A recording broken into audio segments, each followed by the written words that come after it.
Espérate que todavía no se ha dado ingreso.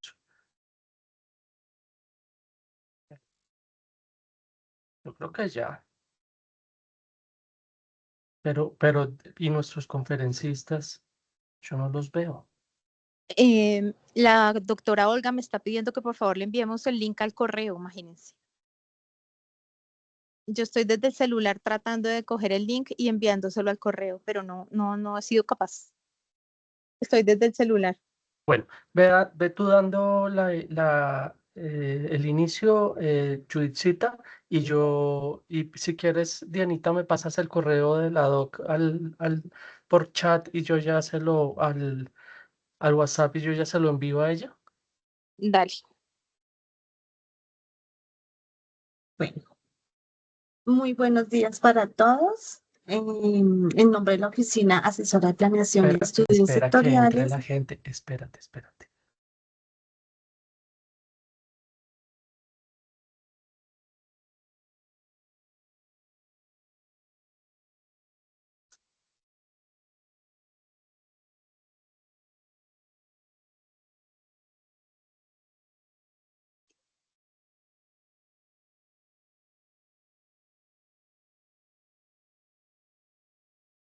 Ya te envié el correo de la doctora Olga a tu WhatsApp, Mauricio. Dale, Judith. listo. Muy buenos días para todos. En nombre de la Oficina Asesora de Planeación y Estudios Sectoriales y a través del Grupo de Estudios Sectoriales y de Evaluación de Política Pública, le damos bienvenida a nuestra sesión número 101, Seminario Diálogos en Salud. En esta ocasión, el tema es Voces diversas dialogan sobre salud mental. A continuación, vamos a dar unas recomendaciones muy generales para el desarrollo de nuestra sección virtual. Les agradecemos a todos mantener el micrófono cerrado durante la sección y activarlo cuando vayan a participar en el espacio de preguntas. Asimismo, mantener la cámara desactivada durante la sección. En el chat encontrarán el estado de asistencia. Le agradecemos muy especialmente diligenciada, dado que a los correos que allí registren estaremos haciéndoles llegar las memorias y el enlace de grabación de esta sesión. Al final, las presentaciones tendremos un espacio de preguntas y comentarios. Por tanto, le agradecemos activar el icono de la manito y les iremos dando la palabra en orden. Por favor, una vez finalice su intervención, les agradecemos desactivar el icono de la manito. Al finalizar el seminario, les agradecemos desconectarse de la sección. Finalmente, les informamos que la sesión será grabada por la Oficina Asesora de Planeación y Estudios Sectoriales. La presentación y el video del seminario serán compartidos en los próximos días en sus correos y también estarán disponibles en la página del Ministerio de Salud y Protección Social en la sección de Diálogos en Salud. Nuestra agenda para el día de hoy, tenemos la apertura de la sesión y la presentación de los conferencistas invitados por parte de mi compañera Yamil Esperanza Bravo Mora, contratista del Grupo de Estudios Sectoriales y Evaluación de Política Pública de la Oficina Asesora de Planeación y Estudios Sectoriales del Ministerio de Salud y Protección Social. La presentación del día de hoy, voces diversas dialogan sobre la salud mental. Nuestros conferencistas invitados, la doctora Natalia Carolina Rodríguez, la doctora Olga Albornoz y el doctor Tomás Serrano. Al finalizar, preguntas y observaciones de los asistentes. Entonces, damos así inicio a nuestra sesión virtual con las palabras de mi compañera Yamil. Adelante, Yamil. Bueno, muy buenos días para todos. De nuevo queremos agradecer a nuestros invitados y asistentes por su presencia el día de hoy en nuestra versión número 101 del seminario Diálogos en Salud. Diálogos, para quienes nos acompañan por primera vez, es un espacio académico cuyo propósito es la socialización y divulgación de estudios, evaluaciones e investigaciones de interés en salud pública, desarrollados por los equipos técnicos del Ministerio de Salud y Protección Social y de actores claves en el sector salud. Hoy hemos invitado al grupo de gestión integrada para la salud mental de la Dirección de Promoción y Prevención del Ministerio de Salud, con el objetivo de sensibilizar a la población colombiana sobre la importancia de unir todas las voces por la salud mental, reconociendo la necesidad de articular todos los esfuerzos institucionales, comunitarios y territoriales para crear redes que transformen la realidad de la salud mental en Colombia. El pasado 10 de octubre de este año se conmemoró el Día de la Salud Mental. Todas las voces por una red, por una salud mental fue su eslogan. Y como tal, es una estrategia territorial y nacional que busca integrar a todos los actores en torno a la salud mental, tomando como base mensajes claves de nuestra ley, la 2060, la 2460 del 2025 y y de la Política Nacional en Salud Mental, que está actualmente mediante decreto 729 del 2025. El objetivo es involucrar a toda la sociedad colombiana en el reconocimiento de la salud mental como un derecho fundamental, que se debe garantizar con la participación de todas las voces, entidades territoriales, instituciones de salud, actores sociales, comunitarios, instituciones educativas, entre otros. Todas las voces, una red, hacen referencia al trabajo articulado y comprometido de todos los sectores para promover, proteger y atender y garantizar la salud mental en nuestro país. El mensaje central de esta estrategia es todas las voces, una red por una salud mental.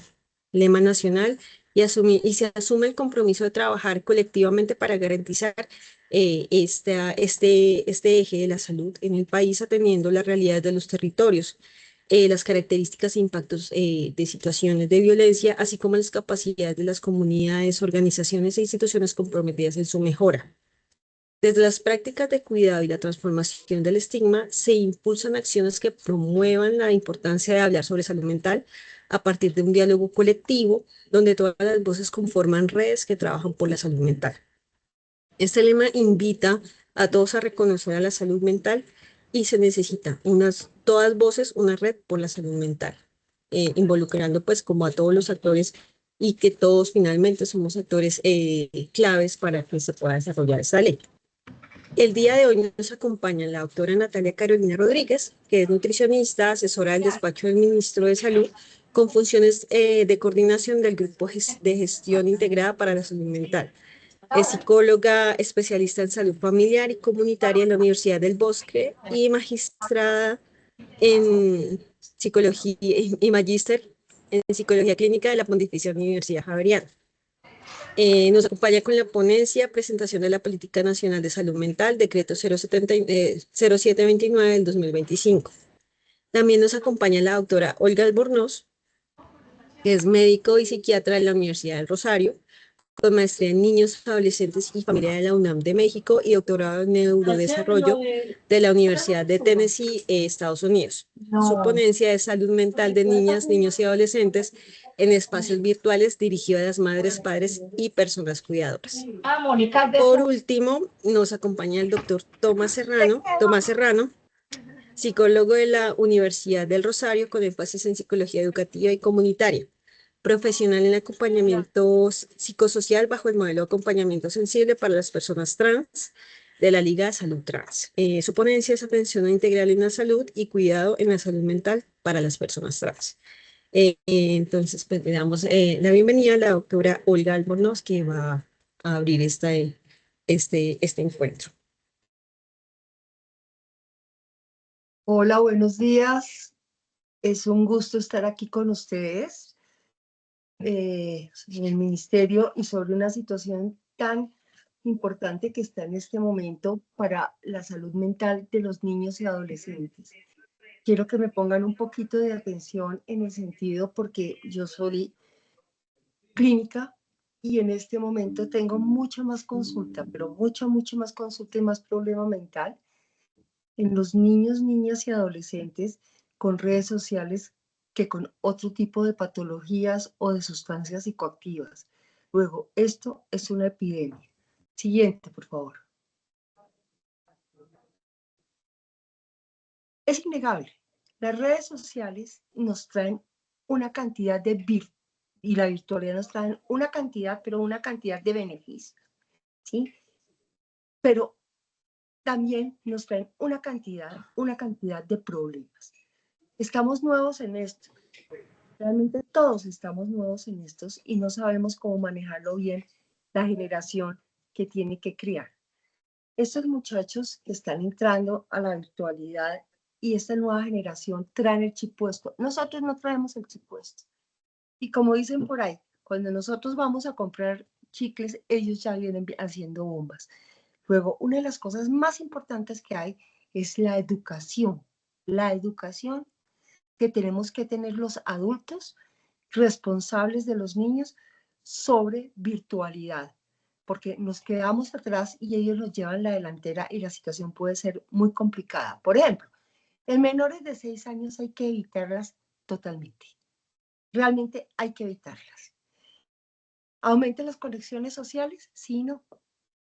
Porque realmente las conexiones sociales en la especie humana se hacen face to face, cara a cara, con olor, con postura, con preverbal, con todas las cosas. Es cierto, pero que aumenta la cantidad de relaciones sociales. Pero una relación social es diferente a un vínculo. ¿Qué tanto está aumentando los vínculos? Pues no se sabe. Realmente no se sabe y se parece que no.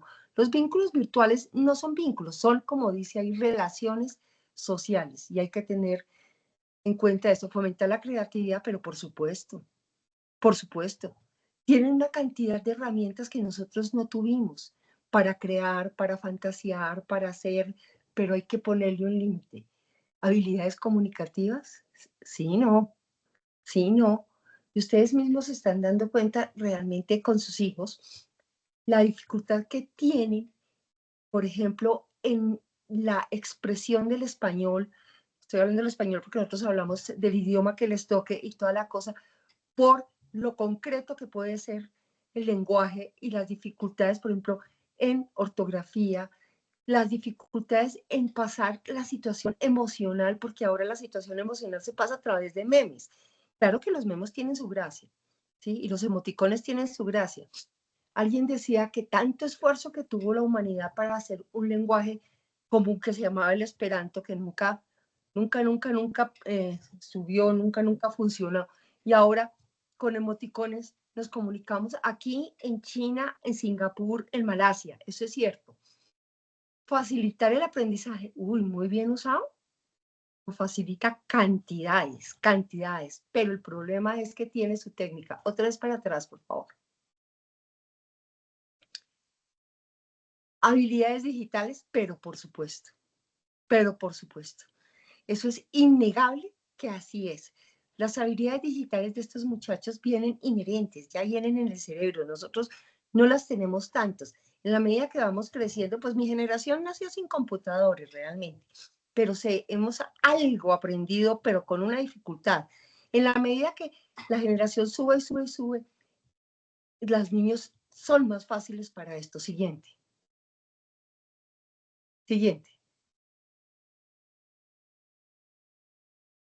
Va de lo muy importante hasta lo letal.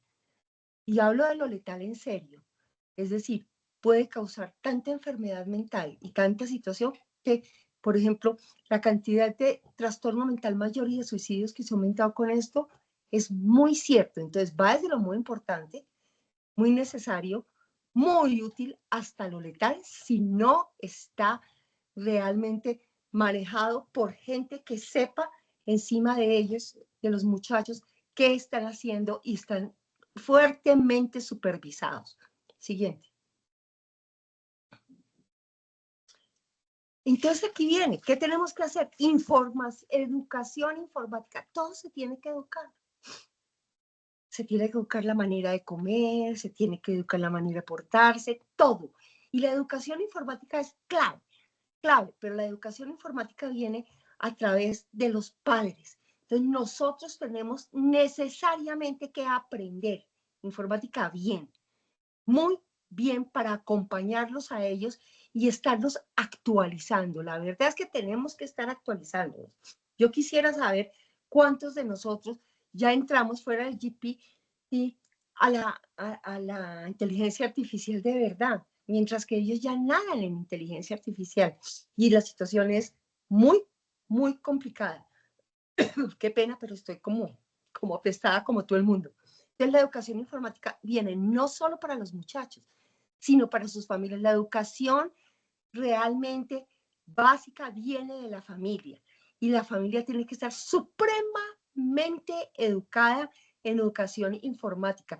Los colegios tienen que estar supremamente bien informados en educar a sus muchachos, no para la utilización, sino para el buen uso de la informática. Siguiente. Por ejemplo, aquí no alcancé, la conferencia la hice antes del 10 de octubre, a registrar el último y muy agradable para mí decisión de los países escandinavos. Las redes sociales dicen, los que saben y los que han investigado, Canadá dice que no se debe usar redes sociales de ningún tipo antes de los 15 años. Estados Unidos dice, dudándolo mucho, que antes de los 13 años. Pero realmente los países escandinavos prohibieron por ley ya el uso de las redes sociales en muchachos menores de 15 años. Y me parece una decisión sabia. Hicieron todos los estudios y ven la patología mental que se dispara en estos muchachos cuando utilizan y ahorita las redes sociales antes de los 15 años. Y ahorita vamos a ver por qué. Siguiente. Oh. Ustedes saben que los estudios, no estoy para mostrarlos acá porque sería otra conferencia muy grande, muestran que hay áreas del cerebro que se atrofian y áreas del cerebro que no se desarrollan y áreas del cerebro, por ejemplo, todo lo que tiene que ver con ansiedad, con depresión, con todas las cosas que se hiperestimulan con las redes sociales. La ansiedad, la angustia, la competitividad malsana, todas estas cosas, estas áreas cerebrales se hiperestimula la fase de la dopamina, que es la dopamina es un neurotransmisor que produce satisfacción inmediata, ¿sí? Está muy asociada a todo tipo de adicciones. Y yo diría que en este momento estamos muchísimo en la línea de preocuparnos por si el muchachito fuma marihuana o no fuma marihuana. Es más tóxica las redes sociales y la informática, y se lo digo por experiencia propia, ¿sí? Que realmente el susto por la marihuana y eso. Y además esto lleva a lo otro, ¿sí? Pero yo creo que la verdadera epidemia de nuestros muchachos en este momento es el Internet. La salud mental está supremamente comprometida porque no es que sea mala, no la estamos sabiendo usar, la botamos. Es como el cuento, a ver, cuando se descubrió que la cocaína funcionaba para el dolor, ¡prum! La mano de cocainómanos que hubo y después se dieron cuenta, oiga, esto no sirve. Los opiáceos, excelentes los opiáceos, el dolor los quita y las adicciones que vinieron después, estamos en la misma. Estamos en un mood de tirarle a nuestros muchachos una sustancia psicoactiva, cerebral directa, muy, muy, muy venenosa y no nos estamos dando cuenta, ¿sí? No nos estamos dando cuenta de la epidemia y es una verdadera epidemia mundial, realmente es mundial de trastorno mental secundario al Internet. Siguiente.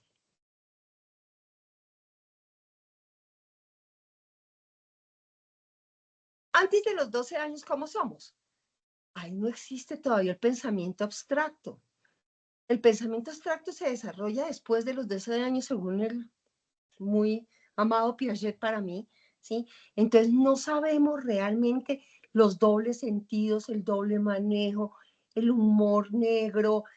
También no sabemos distinguir entre realidad y fantasía.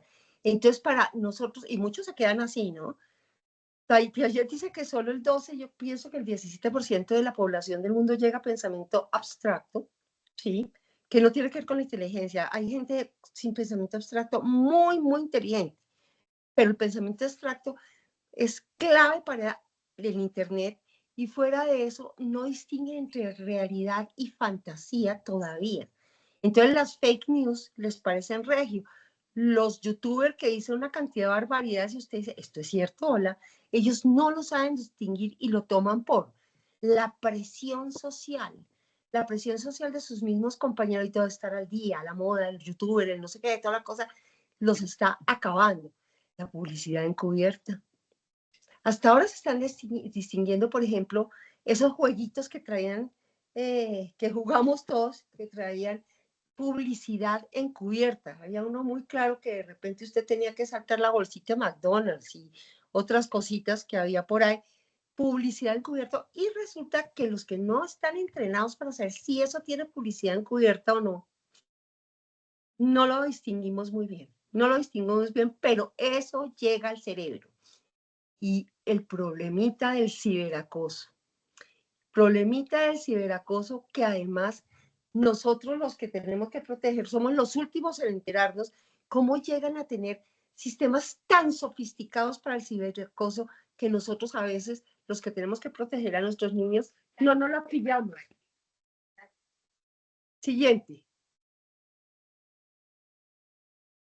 Entonces, ¿a qué llegamos? No redes sociales abiertas, no redes sociales abiertas. Es no, es no. Estricto control parental. Y el estricto control parental, ustedes dicen, bueno, le ponemos el protector parental y no sé qué. Vuelvo y les digo, cuando ustedes van a comprar chicles, ellos ya vienen haciendo bombas. Hay que buscar expertos y mirar realmente cómo hacemos no solo el control de poner en la pantalla el control parental. Mire, les voy a contar un caso mío. El muchacho estaba envainadísimo con redes sociales, ciberacoso, pero todo el acosador era él y todas las cosas, y se le quitó todo en la casa. ¿Y cómo así que seguía entrando? ¿Saben por dónde entraba? Por una nevera inteligente que tenían en la casa. ¿Quién se iba a pillar eso? Nadie, ¿sí? Entornos, las redes se usan en entornos cerrados, es decir, donde usted pueda controlarlo, y entornos educativos. No se usan para fines, redes sociales, no se utilizan antes de los 15 años para situaciones sociales. Así el muchacho grite, llore, haya que amarrarlo al palo de mango de la casa, no puede tener redes sociales. Y el tiempo de utilización de estas, cuando están controladas y en sitios cerrados y educativos, tiene que ser un tiempo supremamente limitado. Siguiente. Siguiente. De 12 a 15 años. Bueno, tienen un poquito más de desarrollo crítico, un poco más de desarrollo crítico, es cierto. Pero tenemos gran problema, adolescencia. La regulación emocional es muy fluctuante, muy fluctuante. Entonces, hoy están en día de maldita miseria, mañana están contentísimos, mañana, en 3 horas, en 1 hora, en 15 minutos. Entonces, son muy vulnerables. Cuando uno no tiene regulación emocional, es una persona emocionalmente muy, muy vulnerable. No estoy hablando de niños raros, estoy hablando de cualquier adolescente de cualquier lugar del mundo. Tiene una identidad muy frágil. Hombre, entiéndame que en la adolescencia uno no sabe quién es ni para dónde va, está buscando un camino, la identidad es fragilísima. Luego se le puede meter una cantidad de ideas de identidad que no son ciertas y que los pueden confundir terriblemente. La autoestima, como hoy son machos, unos niños super, no sé qué, las niñas, las super hembras, los super machos, mañana se sienten caídos, no hay nadie. Y esa fluctuación emocional, por ahí entraron.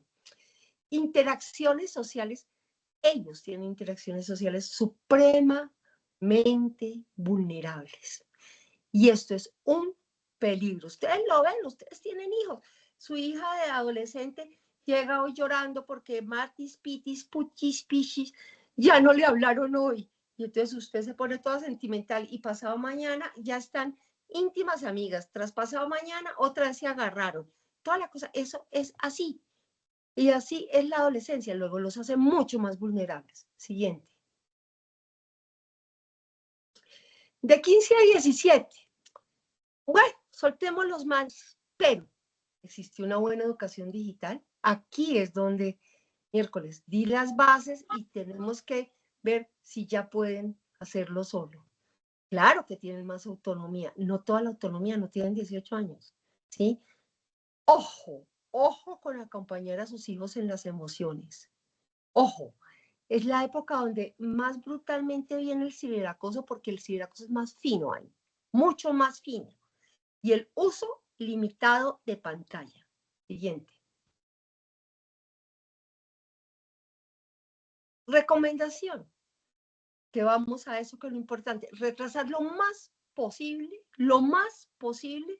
el acceso autónomo.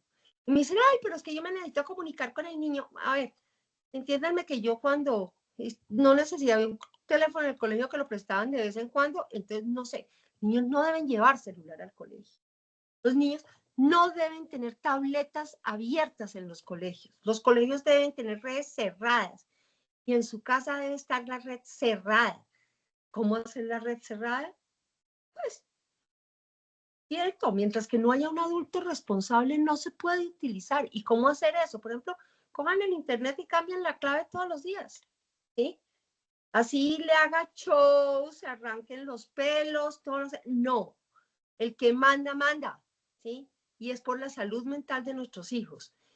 Iniciar con plataformas seguras, muy seguras, y entornos educativos deben ser cerrados, porque claro, entonces llevemos el iPad al colegio, llevemos la tableta al colegio, porque la red del colegio, pero ellos saben comunicarse por otro lado. ¿Y qué? Yo tengo restringido a mi hijo, pero Pedro, el amigo de mi hijo, no lo tiene restringido, por ahí entra. Hombre, y hay que tener una comunicación con ellos total, la comunicación con los muchachos nunca punitiva, nunca para juzgar, sino venga para acá, compartimos, me cuenta, yo le cuento, ¿sí? Tener una relación amable con sus muchachos es importantísimo para detectar cualquier cosa, no solo esto, en la vida, ¿ok? Siguiente. Tiempo recomendado. 0, pues me parece que no debe tener. Hasta los 6 años no debe tener nada. Ustedes ven en los restaurantes y todo que para deshacerse el muchachito le pasan la tablet o el celular para que los papás puedan, ¡ay, horror! De 0 a 11 años, 30 a 60 minutos. De 12 a 13 años, y eso sí se lo ganan, ¿no? De 12 a 13 años, 60 minutos. De 14 a 15 años, de 1 hora a hora y media. Para Eso poder sí, oficiar esto, ya me mandaron ya hice así con todas las fechas, o sea, ya lo que empieza octubre, noviembre. de 16 a 17 años, 2 horas, no más, no más. Siguiente. El internet no es una niñera. Y lo están tomando, yo me crispo, realmente yo me crispo y me tomo mi agua de valeriana cuando yo en los restaurantes, en los sitios, los papás pasándole al bebé, al chiquito de una vez el internet para que deje hacer. No, no es una niñera, asuma a su hijo. ¿Cómo va a hacerle un daño de este tipo? Es decir, es lo mismo, pasarle el celular, venga para acá, le pasamos unas venteaditas de marihuana para que esté tranquilito, o démosle un jarabito piazo para que se duerma. No, es más grave la adicción al internet que al resto de sustancias psicoactivas. Siguiente. Siguiente. Por favor, se nos han olvidado los juegos clásicos. Se nos ha olvidado jugar al aire libre, jugar juegos de mesa. Por ejemplo, yo estoy aterrada, yo era la dura de Jacks, y pregúntenle a mis muchachos o a mis niños si saben jugar Jacks. Ni idea. Palitos chinos, salir en la golosa. Todas, además, esa cosa mejora la situación motriz, emocional y todas las cosas. Juegos clásicos. Y otra cosa, el tiempo de ocio. Ahora los papás les ha dado porque no pueden, yo no sé si será culpa, no puede, el chino no puede estar un minuto solo. Entonces, vamos a jugar, vamos a hacer.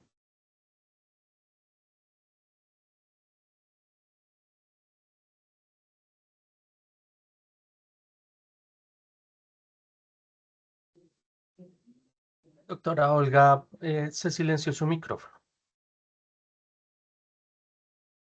¿Desde cuándo, Dios mío? Yo no hice nada, pero bueno, ¿sí? Entonces, es importantísimo el tiempo de ocio, dejarlos en ocio y dejar que respeten el tiempo de uno donde uno quiere estar solo. Yo me acuerdo que yo le decía a mi papá, yo estoy aburrida, y me decía, venga, botemos un bulto de maíz y lo recoge y se desaburre, ¿sí? Pero esa vaina que el niño está aburrido hay que buscar, no. La madre de la creatividad es la aburrición. Aldous Huxley, premio Nobel y toda la cosa, decía, lo verdaderamente importante en la vida son los tiempos de ocio. Y es verdad, viene la creatividad. Y decía también, lo demás no es un menester que es preciso hacer, es verdad. Entonces, el ocio es importante, que aprendan a aburrirse y a desaburrirse. Yo les pido un favor, esto es un video, ¿podemos ponerlo?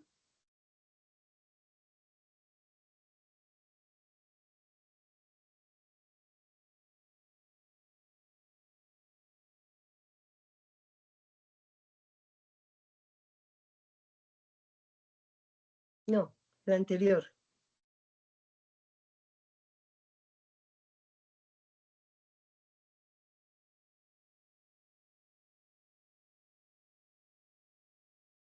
Anterior.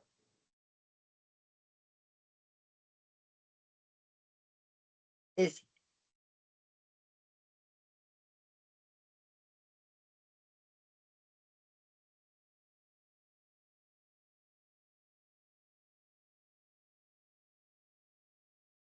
No tiene audio.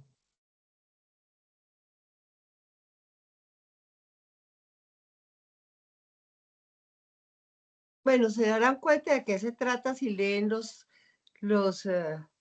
chats de los niños.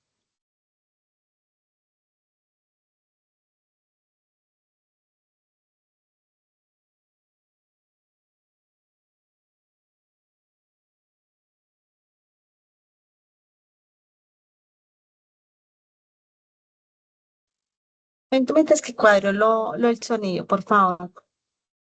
Entonces, que sigo y cuadramos y me avisan cuando cuadran el sonido. Sí, señora, ya. Entonces, Listo. un minutico.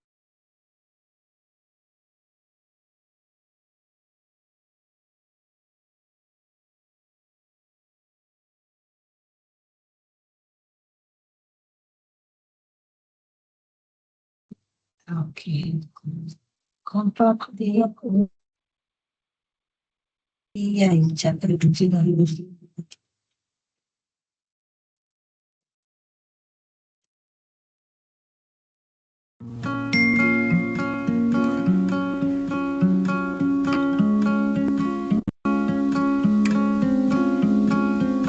I saw the part of you that only when you're older you'll see too.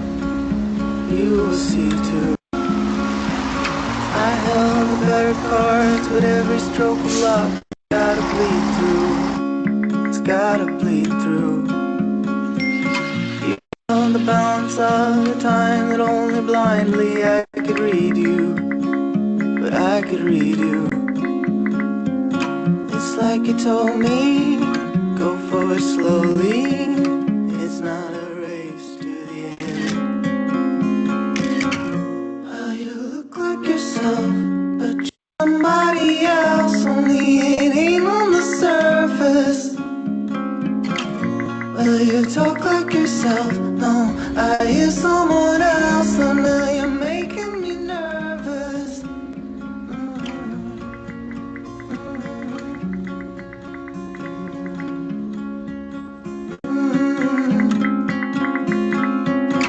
You were the better part of every bit of beating heart that I had, whatever I had. I finally sat alone, pitch black, flesh and bone. Couldn't believe that you were gone. Now you look like yourself, but you're somebody else. Only it ain't on the surface. Well, you talk like yourself. No, I hear someone else. Oh, now you're making me nervous. Now you look like yourself, but you're somebody else. Only it ain't on the surface. Well, you talk like yourself. No, I hear someone else. Oh, now you're making me nervous.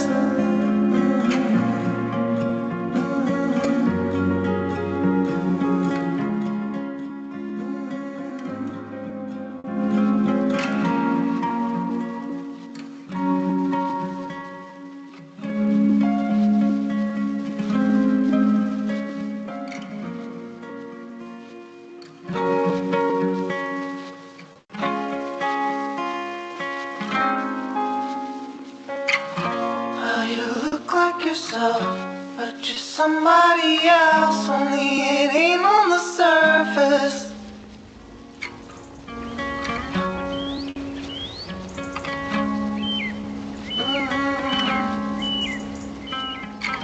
I saw the part of you that only when you're older you'll see too. You will see too.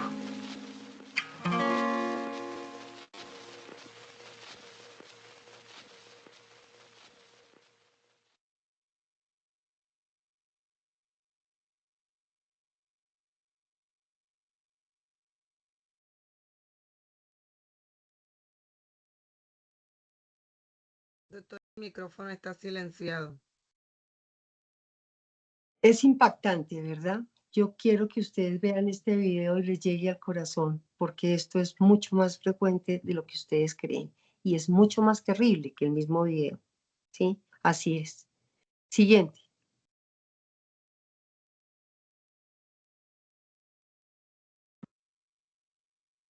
Doña Merlina. Muy buena producción, pero siempre tiene que estar después de los 2 años sentado uno con el muchachito explicándole las cosas, porque la textualidad puede ser muy terrible, pero cuando uno se siente, ve el humor, ve toda la cosa. Entonces, mire bien, riesgos mentales, tienen menor desarrollo cerebral y esto no les va a ayudar. Depresión, terrible. Ansiedad, la ansiedad de estar contestando, alteración, uy, las alteraciones del sueño son brutales. Todos creen que sus hijitos están soñando con los angelitos y pura paja. Al cuarto no se entra ningún dispositivo electrónico, incluyendo televisión. Ninguno, pero no se entra. Y se respeta también en los adultos. Falta de juicio de realidad, ellos no saben lo que están viendo si es verdadero o falso y pueden llegar realmente a trastorno mental mayor. Yo lo he visto. Siguiente.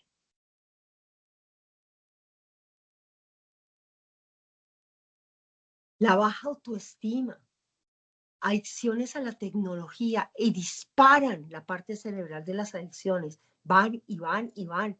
El ciberacoso, el grooming. ¿Qué es el grooming? Lo que hacen todos que es consentirlos, toda la cosa, lindo, lindo, lindo. Hacen confianza con el muchacho, toda la cosa y después tenga para que llegue. El sexting.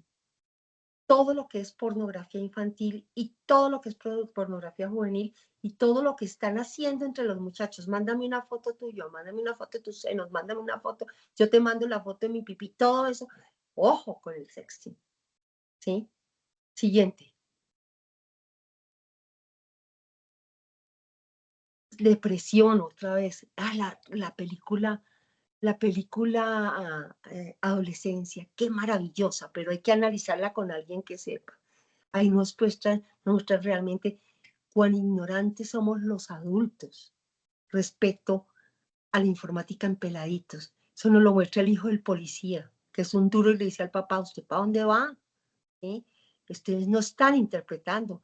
Mire cuáles son los emoticones, mire cuáles son, esto es diferentísimo. Y nosotros creyendo que son corazoncitos rosaditos, corazoncitos azulitos, no. Están comunicándose en otro idioma que no entendemos y puede ser supremamente peligroso. Las conductas de riesgo se aumentan. Los retos, hay retos que han matado. El reto de la ballena, ¿cuántos mató?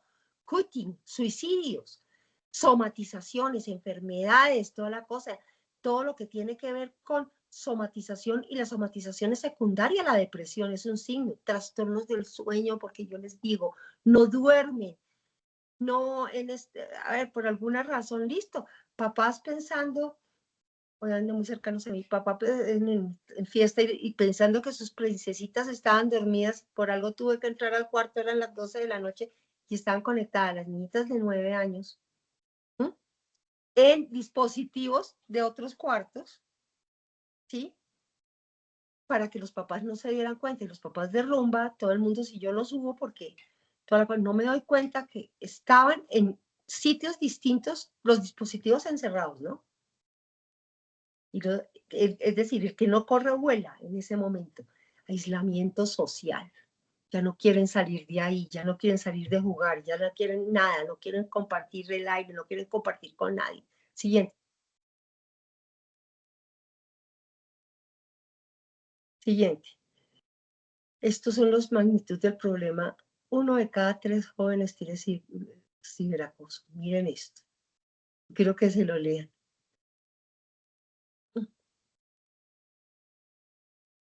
No se los voy a hablar, léanse. Y ahí queda la presentación. Esa es la magnitud del problema en nuestro país y eso que tiene subdatos, ¿no? Siguiente.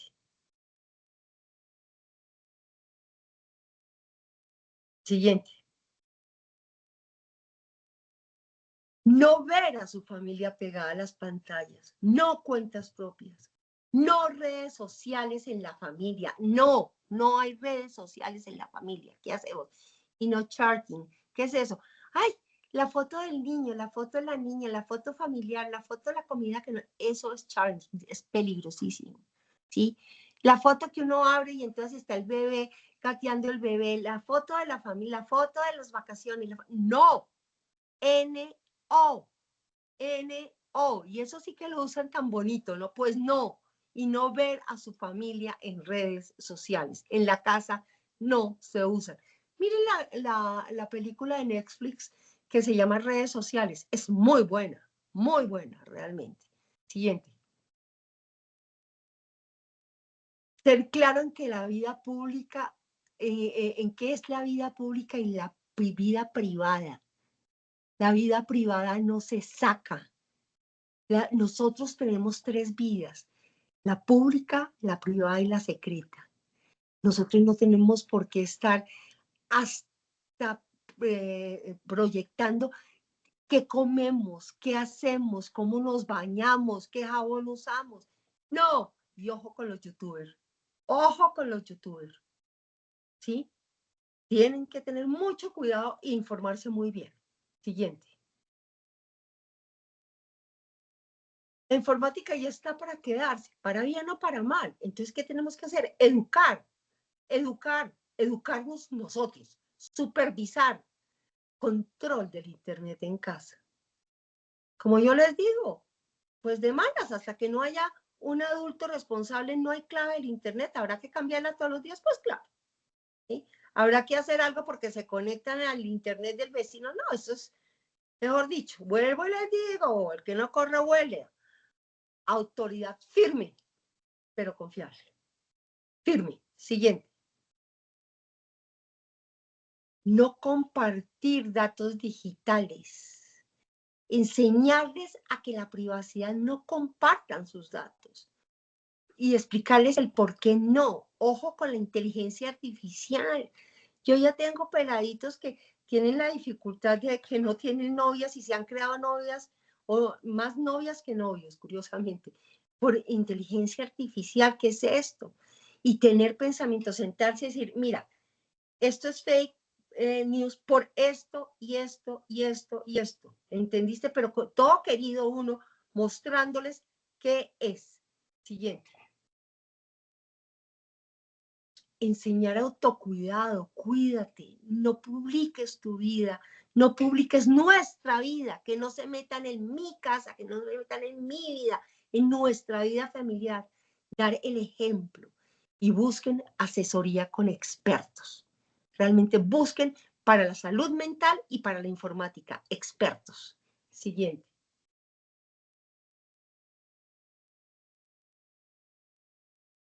Eso es básicamente lo que yo les quería contar.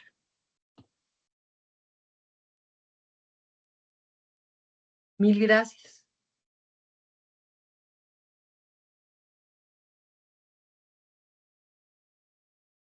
Muchísimas gracias a usted. No, a ustedes muchísimas gracias. Gracias, doctora Olga. A continuación, el doctor Tomás Serrano.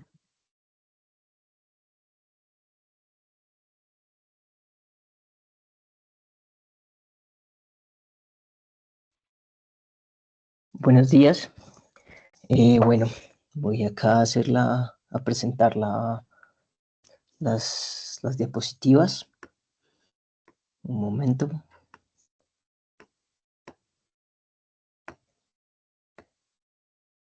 Ay, bueno.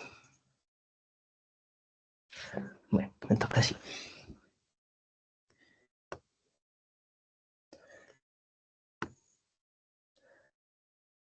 Bueno, me presento. Primero que todo, pues mi nombre es Tomás Serrano, yo soy psicólogo y actualmente pues hago parte de la Liga de Salud Trans. Y la idea es que para hoy les traigo un poco de lo que hemos aprendido en 2 años que llevamos de acompañamiento psicosocial desde la Liga de Salud Trans, es decir, a personas trans y no binarias. Para esto entonces, pues contarles que la Liga de Salud Trans, pues es una organización en donde trabajamos un poco para eliminar las barreras de acceso de las personas trans al sistema de salud. Tenemos líneas de incidencia y de investigación y tenemos lo que hemos llamado el modelo de acompañamiento sensible, ¿sí? El modelo de acompañamiento sensible de la Liga busca construir espacios de cuidado para las personas trans en sus procesos de afirmación de género. Se centra en el apoyo integral ofrecido por pares, por profesionales de la psicología y expertos legales. Eso quiere decir un poco que tenemos como 3 componentes de este modelo de acompañamiento, que son los navegadores, el acompañamiento psicosocial y la asesoría legal, ¿sí? Este modelo se sustenta en la ética del cuidado, la autonomía, la autodeterminación y la empatía, asegurando que cada persona reciba un acompañamiento ajustado a sus necesidades específicas, respetando sus ritmos y expectativas en el tránsito de género. Como les contaba, es liderado por los navegadores de salud, que son personas trans que han sido capacitadas, que han sido formadas en prácticas afirmativas y no patologizantes, quienes sirven de guía y apoyo a otras personas trans para el acceso a los servicios de salud. Adicional, pues como les comentaba, integramos el acompañamiento psicológico y legal para pues también abordar los desafíos. Sabemos que hay un montón de barreras y un poco este acompañamiento pues está orientado como a disminuir esas barreras y a justamente ofrecer herramientas que refuercen la autonomía y el autocuidado. La idea desde la Liga es que nos pensamos también lo médico mucho más allá o la salud mucho más allá de lo médico y comprendemos que los tránsitos de género son procesos que son muy particulares, que son únicos, que son caminos propios de cada persona, que involucran dimensiones sociales, afectivas y ambientales. Priorizamos la escucha activa, la colectivización del cuidado emocional y el desarrollo de estrategias que afirmen la identidad de género en un entorno libre de violencias y patologización. Este acompañamiento pues es importante acá y es una aclaración que les hacemos como a las personas, esto no es una terapia psicológica, ni reemplaza la terapia ni las decisiones médicas que se toman. ¿Listo? Busca, sin embargo, como poder que las personas tengan formas de tomar decisiones mucho más informadas y que puedan ser como protagonistas de su propio camino y que puedan decidir de qué forma van a llevar ese camino, ¿no? Y de tal forma que se contribuya a su bienestar integral y a construir un ecosistema de cuidado sensible, amoroso y sostenido. Entonces les decía como que este modelo de acompañamiento sensible pues tiene 3 elementos que son muy importantes y pues para esta presentación en particular me quiero centrar en el acompañamiento psicosocial, que es un poco el aspecto de la Liga de Salud Trans que yo estoy liderando en estos momentos. Como les contaba, llevamos casi 2 años ya desde que comenzamos a hacer estos acompañamientos. Es un servicio que se da completamente gratuito a las personas trans, a las personas no binarias, a sus familiares y cuidadores y a sus redes de apoyo, ¿sí? Justamente en este comprender la salud que va mucho más allá de una intervención médica o de una intervención psicoterapéutica en particular. Es un acompañamiento que pues en el momento se da únicamente de forma virtual, que cuenta más o menos como 5 o 6 sesiones, dependiendo del caso, más o menos 1 hora, hora y media, bueno. Como que también la forma en la que se da con cada persona tiene unos elementos pues dependiendo del caso particular. ¿Qué es lo central de este acompañamiento? Bueno, estos tres elementos. Uno, la exploración del malestar, la exploración de estrategias y recursos y el configurar el espacio como un espacio seguro, ¿no? Entonces, la exploración del malestar es un poco también para abordar, pues, qué es lo que trae la persona, ¿no? Qué es lo que viene sintiendo, cómo se viene sintiendo, qué es lo que le incomoda, le molesta, qué es lo que de repente sí le está haciendo sentir mal, cómo se relaciona con las áreas de su vida. Y aquí es muy importante comprender para nosotros que las personas trans somos mucho más que nuestros tránsitos y que nuestro malestar también excede y sobrepasa nuestras construcciones identitarias. Es decir, que también hay relaciones de pareja, amistades, familiares, problemas a veces en el colegio, en la universidad. Sí, como que el resto de áreas de nuestra vida también se pueden sentir como situaciones que generan malestar y que no todo tiene que ver con el tránsito. Y sin embargo, reconocer también que el tránsito y los procesos de tránsito, que son muy distintos en cada persona, afectan o más bien como que están interrelacionados con las diferentes áreas de la vida. Entonces tenemos un segundo momento que es la exploración de estrategias y recursos y es reconocer de forma explícita y resaltar justamente las estrategias que se han venido construyendo desde las personas, pero también desde las comunidades trans como colectivos, ¿no? Porque también la juntanza, en especial para las personas trans, ha sido un elemento de resistencia muy puntual y muy potente que hemos tenido justamente también como estrategia y como recurso. Y desde allí la importancia que le hemos dado también a lo comunitario y al salirnos un poco de las instituciones de salud mental para buscar nuestro propio bienestar, ¿no? Entonces, todas estas estrategias, tanto a nivel individual como a nivel colectivo, también tienen un lugar importante como en este elemento del acompañamiento psicosocial.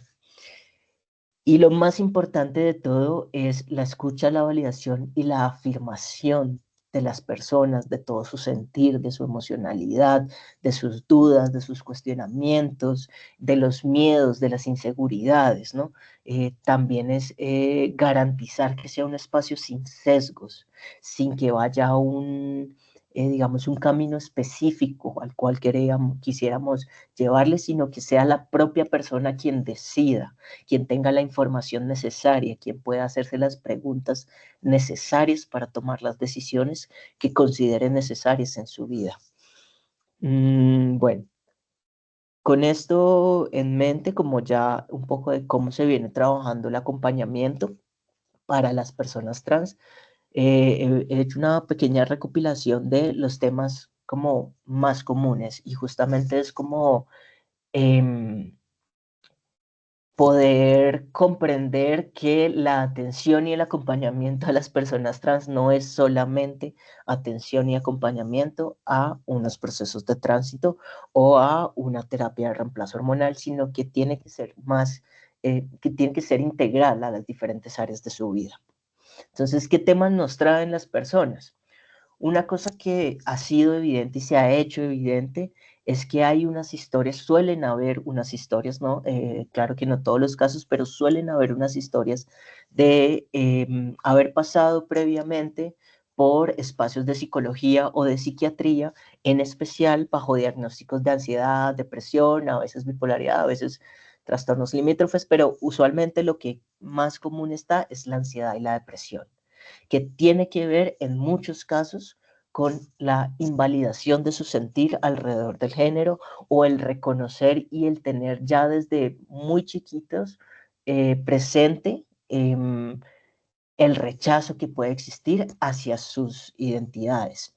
La disforia, que no sé si conocen el término, la disforia de género, es el término que se usa un poco para describir el malestar asociado a el sentir identitario, a la identidad de una persona y a una incongruencia percibida o una idea de incongruencia con todas aquellas normas que vienen impuestas alrededor de una asignación de sexo. Es importante un poco acá mencionar que estas historias de psiquiatrización y de psicologización suelen venir desde la adolescencia, ¿no? Incluso quienes transitan en edades adultas cuentan y ven y hacen como esta mirada hacia su historia y vienen como con estos episodios o con estos momentos de, no, sí, yo fui al psicólogo, a la psicóloga, a la psiquiatra, cuando estaba chiquito, en la adolescencia, porque me sentía muy mal. Bueno, o sea, como que hay una historia que empieza incluso desde la adolescencia y que ya empieza a evidenciar ese castigo percibido hacia su forma de expresarse. Sí, porque el castigo que se ejerce frente a las diferentes expresiones del género comienza desde muy temprano. Otro tema importante es los cuestionamientos sobre la identidad y el desarrollo progresivo de la autonomía. Desde la Liga de Salud Trans atendemos personas, pues también atendemos algunas adolescencias desde los 14 años, y desde allí también es un poco como, de nuevo, proporcionar el espacio para que existan las preguntas, para que existan los cuestionamientos, para que haya personas que puedan escuchar y validar los sentires, justamente porque nos hemos encontrado con que no existe un espacio para esas cosas, ¿no? O son muy pocos los espacios que permiten la exploración del género o que permiten el hacerse preguntas alrededor de las normas del género. Y sobre ese cuestionamiento, sobre ese preguntarse por la propia identidad, sobre ese descubrimiento identitario que es un tema por el que todos pasamos, también desde allí justamente ir apostándole al desarrollo de una autonomía progresiva, y que cada vez más las personas puedan tener mucha más información y muchos más elementos para ir tomando las mejores decisiones o las decisiones que consideren necesarias en sus propios procesos de desarrollo. Un tema que también aparece mucho es la mirada de lesotres, y aquí es muy importante comprender que esto tiene que ver con el papel del reconocimiento y la validación a nivel de lo identitario, porque si bien la identidad tiene todos estos elementos individuales y subjetivos, es importante también comprender que tiene un gran elemento social y relacional, y que también no es tan sencillo como, ay, que no te importe, ¿no? Como que a veces buena parte de la presión social y se aborda desde este lugar, no, pues es que no te tiene que importar lo que piensen los demás. Y acá es necesario poner sobre la mesa, claro, ¿no? Los demás no tienen por qué decir sobre las personas y la identidad es algo individual, y sin embargo estamos inmersos en un contexto social que, de acuerdo a cómo somos leídos, nos pone en un lugar o en otro, y esos lugares en los que nos pone pueden generar riesgo y vulnerabilidad para las personas trans, y en esa medida se hace un poco más relevante esa mirada de los otros, ese lugar en el que los otros me ponen, porque también genera muchísimas situaciones de malestar psíquico, genera situaciones de ansiedad, genera situaciones de hipervigilancia, genera situaciones incluso de depresión, porque hay allí también una invalidación, una anulación, sí, como un no reconocimiento de quiénes somos. Acá pues en este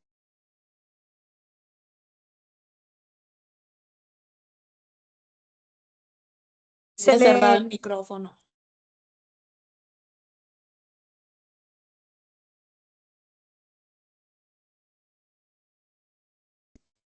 bueno, no sé por qué. Entonces les decía, acá es importante como entender que esta mirada de los otros no es algo que se pueda apagar, y es una tensión que permanece constante a lo largo de la vida, y que es una tensión que hay que tener presente, ¿no? Como que hay que estar, no es algo que se soluciona, no es algo que simplemente se apaga, sino que también hay que gestionar en la medida en la que también podemos empezar a construir otros espacios de conexión, de relación y de vinculación con personas que sean, digamos, sí, de conexión a través de la validación y de no de la negación de las identidades. El tema de la discriminación y la exclusión en los diferentes espacios Es un tema que es un tema que está estudiado desde la psicología, desde los diversos espacios de salud mental, está definido como el estrés de minorías, tiene unas afectaciones muy particulares, digamos, pues para todas estas personas entendidas dentro de este marco de las minorías, que está la hipervigilancia, que está la desconfianza, que está como este miedo constante al daño, a la violencia que se pueda sufrir, ¿no? Eso está, ¿no? Y las personas trans, digamos que tenemos que hacer un ejercicio a veces muy consciente de saber en qué espacios podemos estar o no seguros. Y entender un poco como también distanciarnos, porque esta discriminación tiene unas huellas muy puntuales en la salud mental, en la ansiedad, en la depresión y en la autoestima y en las formas de regulación emocional. También es importante mencionar que una consecuencia muy clara y muy evidente de la discriminación es la exclusión de los diferentes espacios y lo que eso conlleva a nivel tanto del proyecto de vida como como que incluso como el acceso a todos los demás derechos, ¿no? Porque si yo no puedo tener acceso a estudiar o si el ambiente en mi colegio, por ejemplo, en mi universidad o en mi espacio laboral es tan terrible o es tan demandante o es tan violento, lo que hace es que yo me salgo y eso hace que no tenga acceso a muchas otras cosas. Si no tengo trabajo, si no puedo tener trabajo, no puedo tener acceso a salud, no puedo tener acceso a muchas otras cosas, ¿no? Y puedo incluso llegar como a estar en una situación de precariedad económica muy compleja. Entonces son temas que están allí alrededor de la salud mental, son temas que traen las personas, son temas pues, que tienen mucho que ver con esto, un poco alrededor de la mirada del otro, y que por más de que hayamos muchas personas un poco como en estas luchas de activistas, como alrededor de transformar la realidad, aún quedan muchos retos por afrontar. Otro tema que manejamos en el acompañamiento psicosocial es el papel que juegan las hormonas en el estado de ánimo. Para quienes deciden llevar un proceso de reemplazo hormonal, pues las hormonas, como creo que muy bien lo sabemos, cambian el estado de ánimo. Y creo que muy bien lo sabemos porque un poco recordamos más o menos lo que fue nuestra adolescencia y lo que es como este periodo como de desregulación emocional, en el que hay esta explosión hormonal, en el que empiezan como a haber unos cambios. Bueno, las terapias de reemplazo hormonales tienen unos movimientos emocionales muy similares, ¿no? Porque es todo el cambio del funcionamiento hormonal que se está haciendo en el cuerpo. Y eso es muy importante poder acompañarlo. Y acompañarlo no es, ay, pero si es que usted se lo buscó porque era lo que quería. No, acompañarlo es, venga a ver qué está pasando, cómo lo estás sintiendo. Sí, como que estás descubriendo de ti misma también en estos momentos de un movimiento emocional. Usualmente, parte de lo que nos hemos dado cuenta es que donde más llegan a sentirse los cambios es en la rabia y en la tristeza. Es como llevamos la rabia y la tristeza. Y esto no quiere decir, como a veces existe por allí el mito de que la testosterona nos hace agresivos. No, ¿sí? Esto tiene que ver con que la forma en la que tramitamos la rabia cambia. Y esto es algo que puede llegar a ser muy confuso. Y lo mismo, la forma en la que gestionamos la tristeza cambia. No solo estas dos, pero suelen ser en las que más se hace evidente estos cambios y estos movimientos. Porque venimos acostumbrados a que, no, pues cuando estamos tristes funciona de una forma y de repente cuando estamos tristes empezamos a funcionar de una forma totalmente distinta y eso empieza a ser confuso y puede generar, momentos de mucho malestar. Entonces es importante que si hay una persona, si estamos atendiendo a personas trans y están en terapia de reemplazo hormonal, es importante entender que allí es necesario que haya un ajuste. El cuerpo necesita un ajuste. Y ese periodo de ajuste viene con unos cambios que son normales para ese periodo de ajuste. Finalmente, en algunos de los temas, bueno, un tema que me parece muy importante resaltar y lo dejo aquí, digamos, al final de estos que les estoy presentando, porque me interesa mucho que se puedan quedar con este tema, y es los cuestionamientos alrededor del género. Y es cuestionar el género o cuestionar las normas y los estereotipos de género no necesariamente te hace trans, ¿sí? Las personas trans cuestionan las normas de género, sí, pero no todos los cuestionamientos a las normas de género te hacen una persona trans, ¿sí? Ser una persona trans tiene que ver con el desarrollo de la identidad, con una identidad, ¿sí? Entonces, con esto lo que quiera oír o a lo que quisiera ir es que es necesario que problematicemos muchos de los estereotipos y de los sesgos que tenemos cada uno de nosotros y también cada una de las personas que llega a los espacios. Y esto no quiere decir cuestionar el proceso de transición, sino también poder abrir un espacio que permita las preguntas de ¿qué significa ser hombre para ti? ¿Qué significa ser mujer? ¿Qué tipo de hombre quieres ser o qué tipo de mujer quieres ser? ¿No? Porque son procesos que necesitan, digamos, la identidad es un proceso que se va ampliando, ¿sí? Que claro, que va cambiando también y existe la posibilidad de que cambie, por supuesto que sí, porque no es algo tan fijo como solemos creerlo, pero visualmente se va ampliando y vamos profundizando en aquello que consideramos importante, ¿no? Entonces, cuando hablamos de una identidad de género, cuando hablamos de yo soy un hombre, eh, para mí es importante cuestionar un poco, bueno, ¿qué es eso de ser hombre? ¿Y qué tipo de hombre quiero ser? Y creo que este cuestionamiento no se trata de cuestionar la decisión de transitar o cuestionar si te vas a poner o no hormonas, porque creo que por allí no es la cosa, sino más bien como empezar, bueno, ¿qué es el género? ¿Qué es esto del género? Y creo que allí hay un recorrido que es bien interesante como alrededor justamente de cómo se han puesto sobre la mesa estas normas y estas normas de género que están, ¿no? Como cómo te tienes que ver, cómo te tienes que expresar, cómo tienes que hablar, cómo tienes que saludar, cómo tienes que moverte, qué tienes que estudiar, ¿no? Que claro, que en algunos lugares están más flexibles y en otros pueden ser más rígidas, pero que es importante reconocer que corresponden a un sistema y a una estructura de normas sociales que no necesariamente son tan rígidas como quizá a veces no las enseñaron, ¿no? Y esto es muy importante también para los espacios en los que nos interese acercarnos a las personas trans. Es importante que podamos hacer explícitas estas normas y poder hacer preguntas allí, como sobre el género como algo más general y no necesariamente sobre una experiencia particular de y no necesariamente cuestionar el camino propio de la persona que está transitando. Con esto un poco conecto un poco con qué nos cuentan sobre los profesionales, qué nos han contado sobre los profesionales que les han atendido, profesionales específicamente en salud mental, pero también aplica a veces a muchos otros profesionales, y es el desconocimiento sobre las identidades trans y las posibilidades de acompañamiento. Entonces decía, las personas trans no somos solamente personas trans, eso es una parte de nuestra identidad, a veces más central, a veces no tan central, pero es una parte, ¿sí? Y acá no se trata de conocer todos los términos posibles, porque la verdad es que ya hay unos lugares identitarios que son muy variados y que permiten una gran flexibilidad, y en eso los términos un poco también van cambiando también con algunas diferencias generacionales.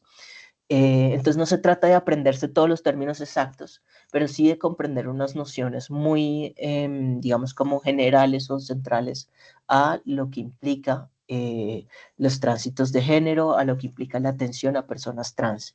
Y es poder separar la idea de sexo biológico, de identidad de género, de expresión de género. Y separarla, es decir, haber nacido con una genitalidad específica no determina la identidad, y la identidad ni haber nacido con esa genitalidad específica determina mi expresión. Es decir, yo puedo ser una persona que nació con vulva, con una identidad masculina, con una identidad de hombre trans y con una expresión femenina, ¿sí? Y entender un poco como esas nociones, entender que no hay una correspondencia o una congruencia ABC, una congruencia causal, lineal, sí me puede permitir como estar más abierto a la experiencia que me trae la persona que estoy atendiendo o que estoy recibiendo en los espacios que estoy abriendo, ¿no?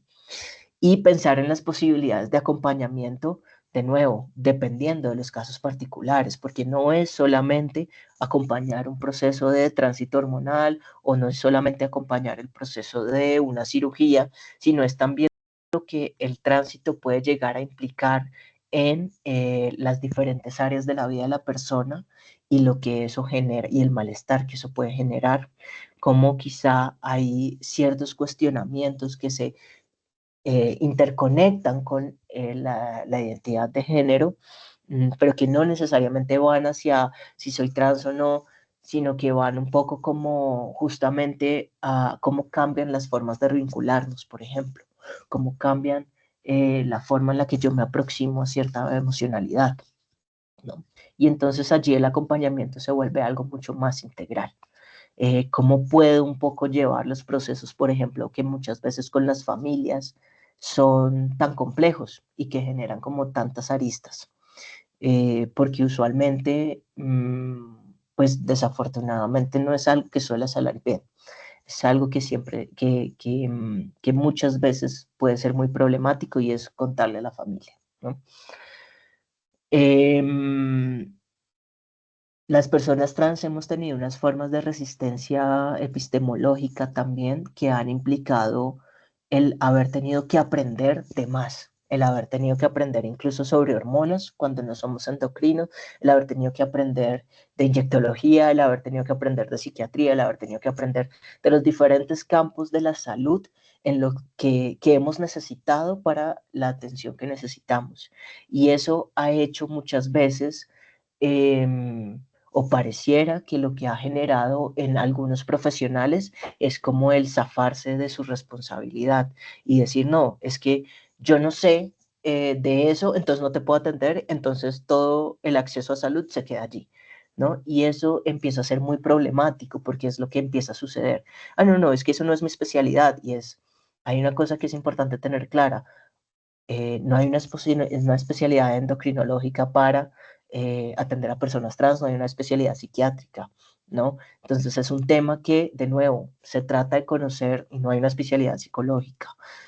Se trata de conocer unas generalidades, no te tienes que especializar, pero sí se trata de conocer unas generalidades y que eso no se convierta en una excusa para no ofrecer un servicio, que es lo que, de nuevo, como les decía, ha sido parte de lo que nos vienen trayendo las personas que se acercan al espacio de la liga, que pareciera que los profesionales se están como haciendo a un lado, ¿no? Como, ah, no, no, ese no es mi tema, vaya y busque a ver dónde le atienden. Y la obligación de un profesional es que si no maneja un tema, consiga otro profesional que asegure el servicio, ¿no? Esto hace que se genere una negligencia muy fuerte al enfrentarse a las personas trans y no binarias, ¿no? Es decir, como dejarlas muy a la deriva o ponerles a veces algunos elementos de culpa, pero no era lo que usted quería, ¿no? Por ejemplo, con las hormonas o a veces incluso con las cirugías, pero no era lo que usted quería, pues ¿para qué lo quería, no? Ahora aguántese los efectos y es como, bueno, eso es un nivel de negligencia que genera unos niveles de riesgo y vulnerabilidad en las personas trans que puede ser... pues que puede empeorar las situaciones de salud y en esa medida pues de salud mental asociadas a su propia, pues asociadas a su salud y al resto de áreas de su vida.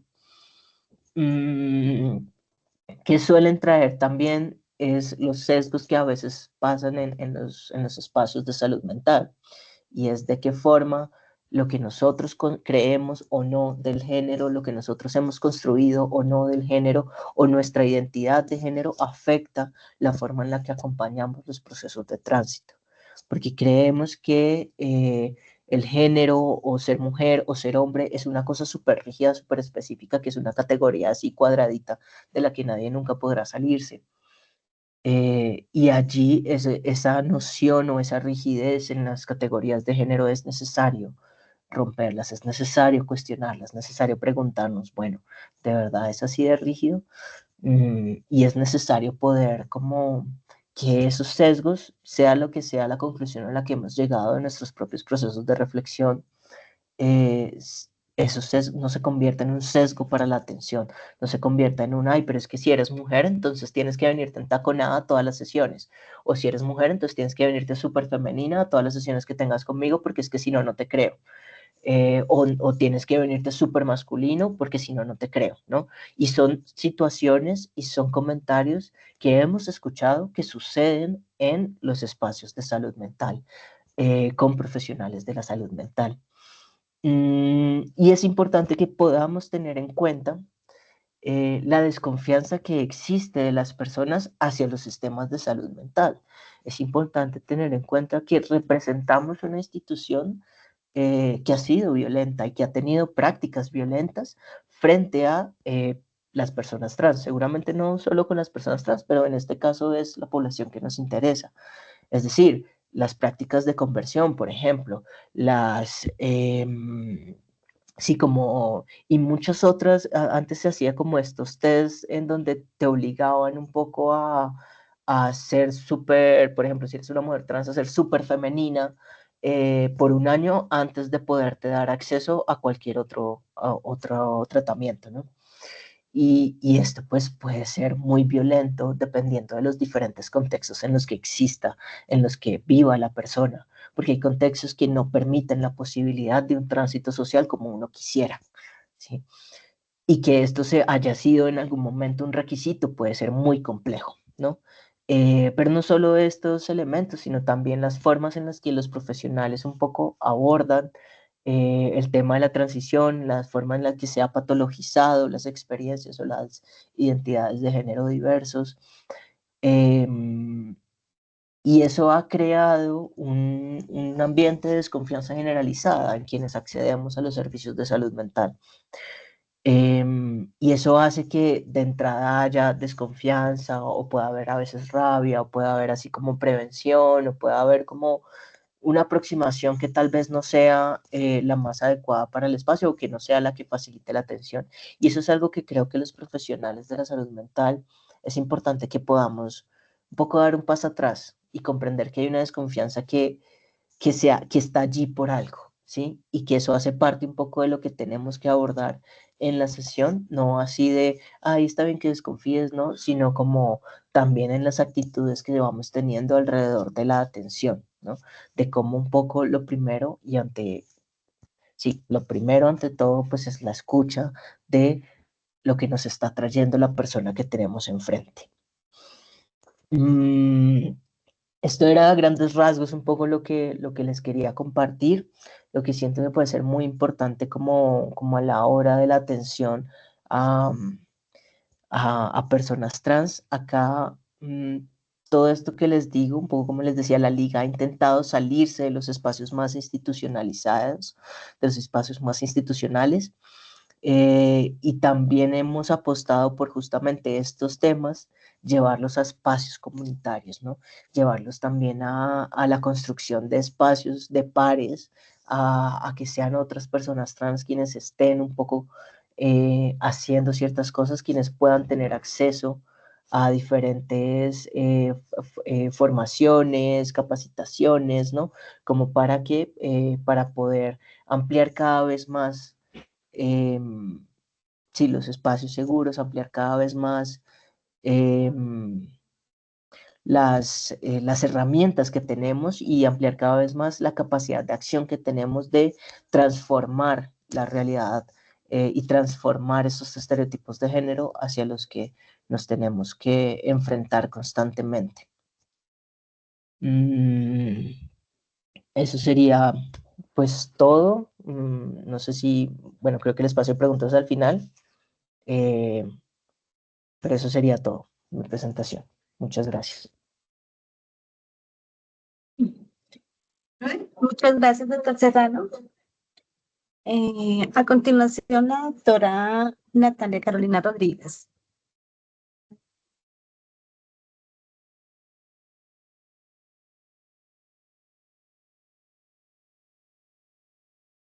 Bueno, buenos días para todos y para todas. Bueno, de parte del Grupo de Gestión Integrada para la Salud Mental, pues agradecer por la disposición de este espacio y permitirnos, obviamente, además de generar estos espacios tan importantes para, sobre todo, afrontar los desafíos que trae esta nueva legislación, el nuevo decreto y la nueva ley de salud mental. pues poner como también la reflexión sobre el abordaje de los distintos enfoques en la prestación de los servicios y pues en todo aquello que hacemos para intervenir la salud mental de las personas. Mi presentación pues va encaminada a estas normativas que recientemente se empezaron, o más bien se expidieron en el mes de junio de este año. Una de ellas pues es la Política Nacional de Salud Mental, que está expedida mediante el decreto 729 de 2025, y que pues también lo pueden encontrar en la página web del ministerio. Y por supuesto la Ley 2460 de 2025, que es la que ajusta la Ley de Salud Mental 1616 de 2013. Es importante resaltar esto porque estas dos normativas lo que hacen es pues un poco actualizar la norma, especialmente la ley. No está derogando, la ley no deroga la Ley 1313 de 2025, sino que actualiza y enfoca pues muchas de sus acciones en estas poblaciones que pues anteriormente no eran tan visibles en la normativa. Entonces, esa es como creo que una de las cuestiones más importantes para resaltar. Sí, la modificación de esta ley 1616, pues a través de la 2460, básicamente lo que quiere es fortalecer ese marco normativo en la promoción de la salud, la prevención del trastorno mental, la atención de los trastornos mentales, la atención integral e integrada en salud mental y la atención primaria en salud, que son conceptos, bueno, no solo conceptos, sino apuestas y estrategias que están incluidas también en la política y que esperamos que en la política sea mucho más visible o más tangible, por decirlo de alguna manera, en todas esas acciones que pues nos encontramos proponiendo también a través del plan de acción. Los enfoques básicamente que propone la ley 2460 y que también están incluidos en la política, acogen los que ya venían, ¿cierto?, avanzando, pero propone unos nuevos y fortalece estos otros adicionales, ¿no? Que pues también esperamos que se incluyan en las acciones y no únicamente queden como establecidos en los enfoques de política. Habla del tema de derechos humanos y de la importancia pues que en todas estas intervenciones el enfoque basado sea este, ¿cierto?, en derechos humanos, del poblacional y territorial, es decir, pues que esta implementación va a tener que ajustarse a las necesidades de la población en cada uno de los territorios, al curso de vida. Por ejemplo, la ley hace un zoom importante en las juventudes y niños, niñas y adolescentes, por lo que es importante como revisar allí qué disposiciones puntuales hay para estos cursos. Todo el tema biopsicosocial, étnico, ¿cierto?, diferencial y de género, que si bien no estaban o no era que no estuvieran antes, ahorita lo que buscamos es fortalecer y reconocer como todos estos avances que en el marco de la participación pues se han podido establecer a través de muchos mecanismos que permitieron la construcción de estos dos de la ley y del decreto. Este es el decreto que ustedes pueden encontrar también publicado en la página web. Pues básicamente ustedes ven acá que el 25 de junio se expidió y que fue firmado por el señor presidente de la República, que actualiza la política y pues reconoce como todo el marco normativo vigente. ¿Qué es lo que nos menciona la política, ¿no? La política obedece como al mandato del Plan Nacional de Desarrollo, pues que es el artículo 166, y que también está recogido en la ley 2460, y que menciona que el gobierno es quien debe garantizar este acceso al derecho a la salud mental. Si bien es liderada por el Ministerio de Salud y Protección Social, es importante reconocer que todas las entidades de gobierno tienen aquí un quehacer importante. También incluye, por ejemplo, el Consejo Nacional de Salud Mental y lo robustece y lo fortalece. El Consejo Nacional de Salud Mental es como aquella instancia consultiva frente a la que el ministerio pues permanentemente presenta como todos estos avances, reconoce obviamente las experticias y analiza conjuntamente con el Consejo estas herramientas de política pública. ¿Sí? Allí el Consejo, por ejemplo, tiene a cargo con esta nueva legislación no, digamos, acompañar el proceso de formulación de la red mixta, que más adelante les vamos a socializar de qué se trata, que es como toda esa instancia de gobernanza o ese grupo de personas organizaciones, ¿cierto? Y demás miembros de la sociedad civil que permitan estar haciéndole un seguimiento y proponiendo como en el marco del plan de acción esas acciones o esas actividades que permitan garantizar la salud mental de los colombianos. ¿Qué es lo que actualizamos con esta nueva normativa? Aquí hay unas líneas novedosas. Si bien se mantiene todo el tema de los ejes de política, ¿cierto? La atención, la prevención, el tema intersectorial que ahorita lo vamos a revisar, también plantea unas acciones transectoriales que son como una serie de nodos o situaciones que son trascendentales en el plan de acción y sobre las cuales tenemos que generar unas actividades o unos compromisos muy puntuales porque responden a las necesidades que actualmente tiene la población colombiana, ¿sí? Y pues que no eran las mismas de hace 5 o 10 años. Aquí hablamos del mediano, el largo plazo, del curso de vida, de los entornos, del enfoque poblacional, de la interseccionalidad, ¿cierto? Como este cruce de variables de la población que hacen que haya unas necesidades que tengamos que atender específicamente y, por supuesto, de lo territorial. Y hablamos también de la rehabilitación basada en comunidad, pues como aquella estrategia que es, y que lo hemos visto también porque se ha implementado en los territorios, que es trascendental poderla dejar como algo mucho más formalizado en el marco de política. ¿Qué genera? ¿Qué esperamos que genere esta actualización? Que se reduzca el estigma, que tengamos un desarrollo por parte de toda la sociedad de habilidades para la vida y que podamos detectar de manera oportuna los problemas mentales.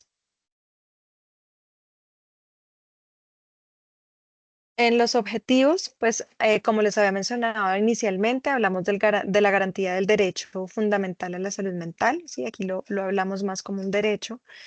Aborda determinantes sociales, digamos que establece un enfoque importante sobre los determinantes sociales y cómo abordar esos determinantes permiten que la salud mental pues sea vista como algo mucho más integral y que en ese mismo sentido pues se permita la reducción de las barreras de acceso.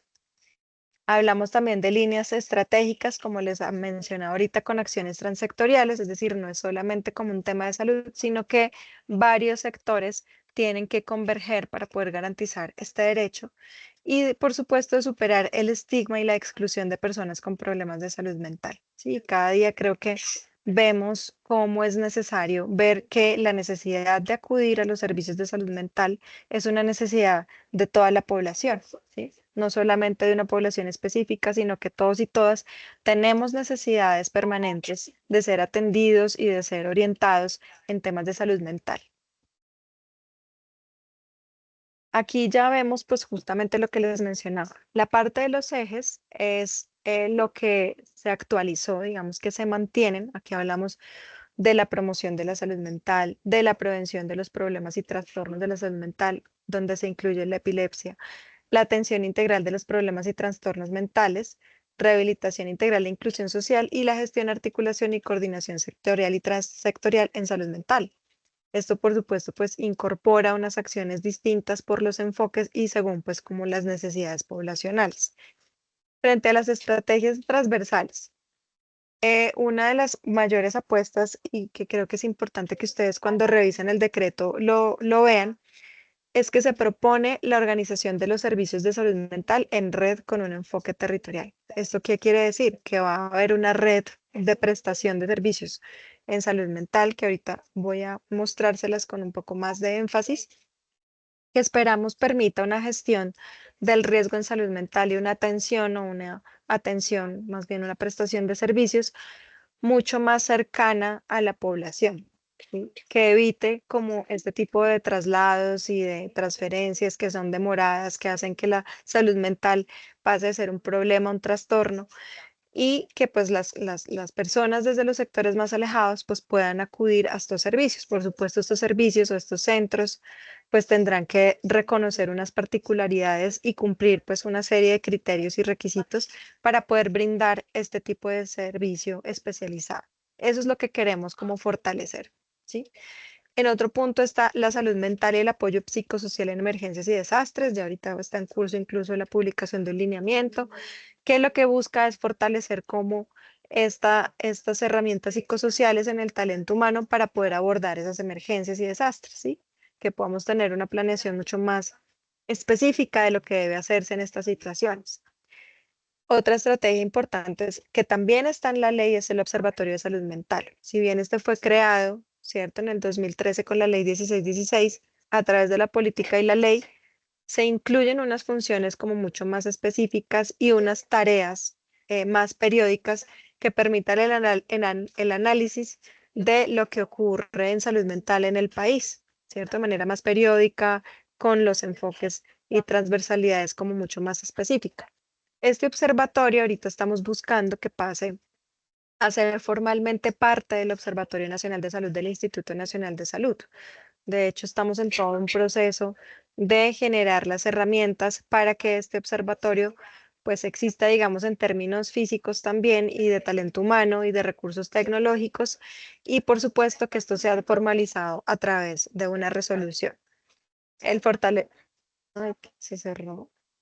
El fortalecimiento, perdón, el fortalecimiento del talento humano también es una acción muy importante que tenemos que desarrollar y que está incluida como en todo el trabajo que estamos llevando a cabo con los territorios y con estos servicios que se están organizando en red.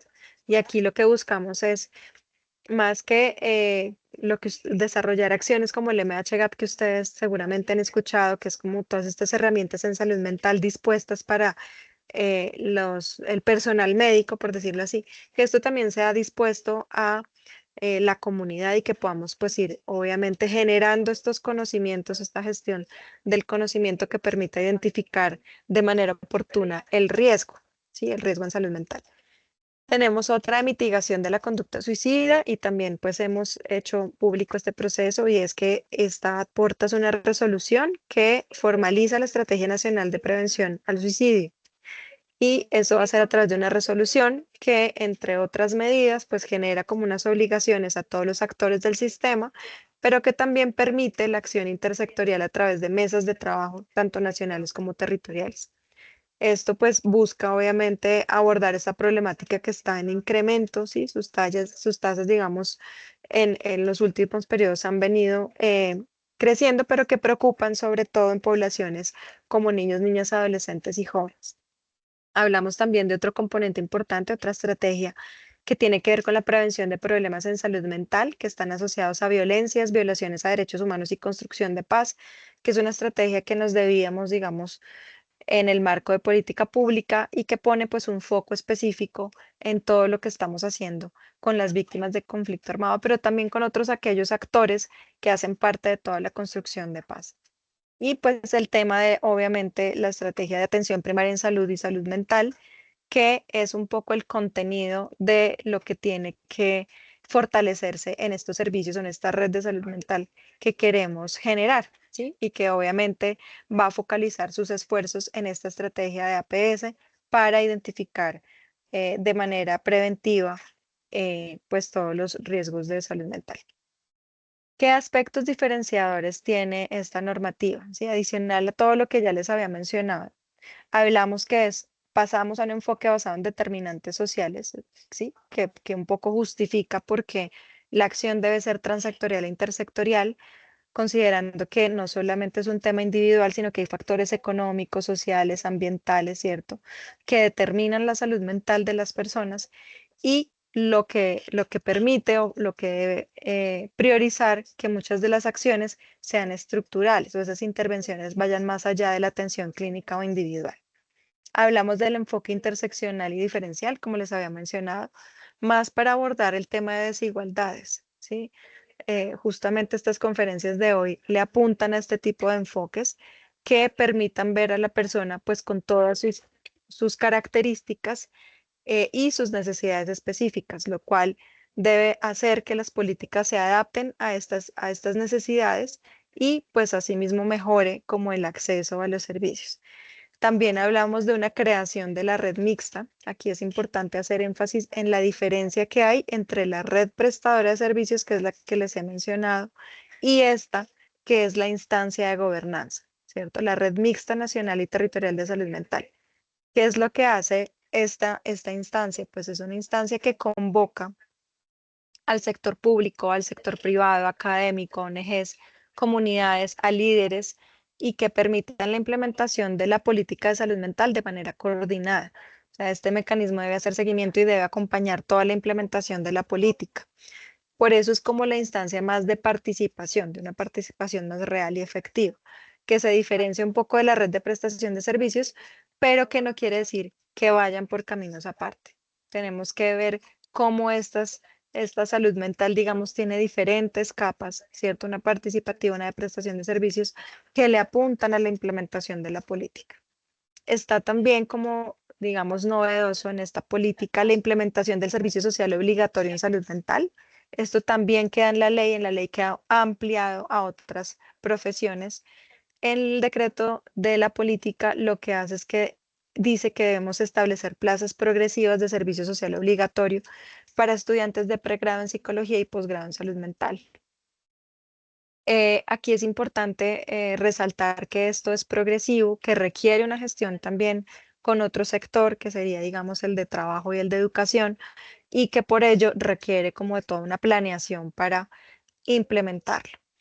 El tema de integrar la salud mental en la APS, que como les decía también hace parte de las estrategias transversales y que pues por supuesto lo que quiere es abordar esos determinantes sociales e incorporar acciones para la participación comunitaria. La integración de la Red Nacional de Salud Mental, que es lo que les mencionaba, la prestación de servicios. Allí se crean unos centros de referencia.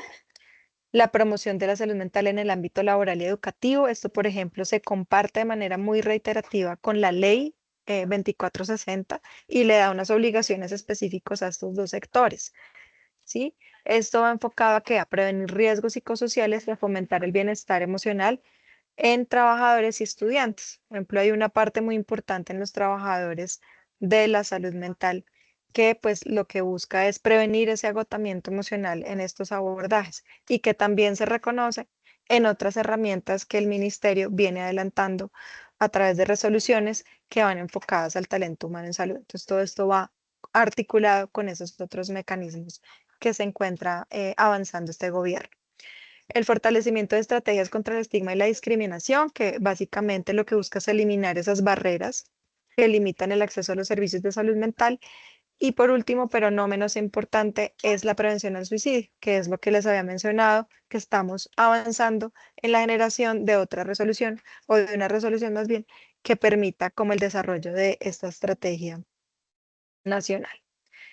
Cuando hablamos de los servicios de salud mental, aquí es como lo que quería hacer el Zoom, hablamos de la generación de una red de prestación de servicios, ¿sí? Que básicamente en el nivel nacional esperamos sea a través del Hospital San Juan de Dios que se convierta en nuestro centro nacional de referencia, ¿sí? Que adicionalmente ese centro pueda permitir y pueda estar, digamos, orientado a ese trabajo con otros 39 centros regionales de referencia.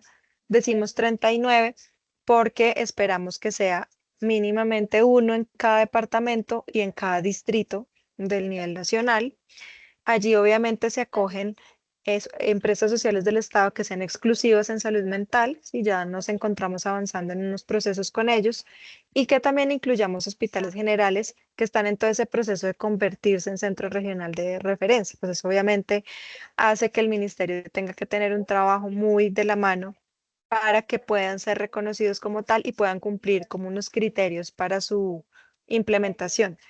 Y por último, los prestadores locales de salud, pues allí obviamente convergen públicos, privados, mixtos, que están brindando los servicios de salud mental directamente, pero que no queremos que sean como unos, digamos, prestadores aparte de la red, sino que podamos acogerlos y que el centro regional pues permita como la fluidez en todos estos términos de política pública. Estos centros de referencia, tal vez aquí no lo pusimos, pero básicamente tienen unas funciones específicas, ¿sí? La principal obviamente es prestar los servicios de salud mental, pero también tenemos la de asistir técnicamente a estos territorios, ¿cierto? Estos prestadores locales de salud y el nacional a los centros regionales de referencia, que permitan también generar estrategias de investigación y gestión del conocimiento, ¿cierto? De desarrollo sobre el conocimiento en salud mental, y esto requiere un enfoque territorial importante para saber el territorio qué es lo que requiere, ¿sí? Y pues por supuesto como generar como todo este tema participativo en la comunidad, ¿sí? Cómo también generamos eso con otro aspecto que es primordial y es la formación del talento humano, ¿cierto? Que acoge estas otras líneas de la política. O sea, en últimas, esta red lo que busca es implementar gran parte de la política.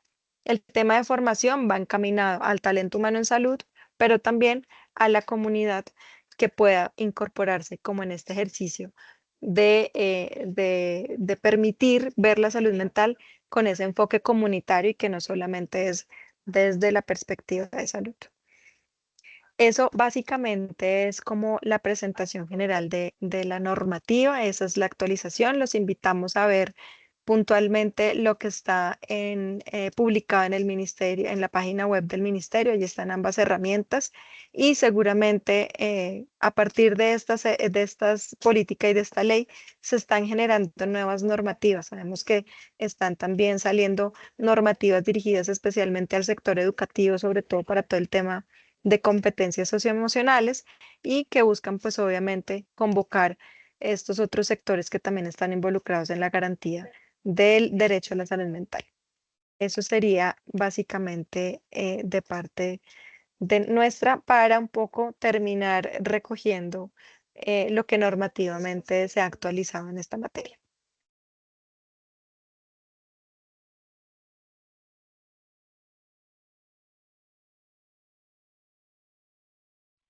Doctora Natalia, muchísimas gracias por su valioso aporte, lo mismo con el doctor Tomás, con la doctora Olga. Aquí tenemos dos preguntas puntualmente para el doctor Tomás relacionado con el tema que nos estaba ilustrando. Y la primera dice, tengo dos dudas. La primera es, en los menores de 18 años, ¿qué edad se puede identificar si ellos se identifican como población trans o no binarios? La primera.